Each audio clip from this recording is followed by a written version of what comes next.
Hello viewers, আসসালামু আলাইকুম। আপনারা দেখছেন আপনাদের প্রিয় চ্যানেল এবং ভালোবাসার চ্যানেল রঙিন পাখির কলোনি। আপনারা অনেকেই জানেন মেহেরপুর জেলায় অতিরিক্ত তামাক চাষ হয়। তো প্রায় বাড়িতে তামাকের ঘর আছে।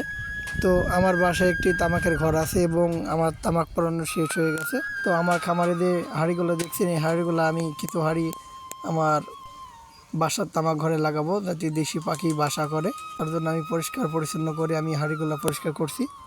পাখির মলমূত্র লেগে আছে, তার জন্য পরিষ্কার করে রাখছি।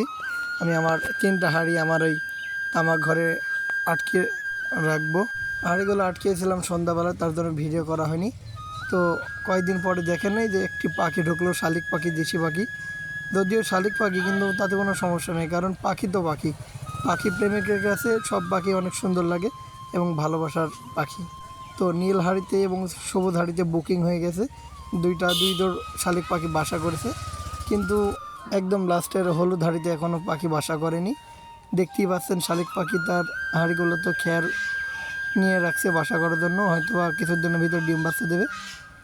সবুজ হাঁড়িতে এবং নীল হাঁড়িতে বুকিং হয়ে গেছে, 2 জোড় পাখি বাসা করছে, খেয়ার গোছাচ্ছে।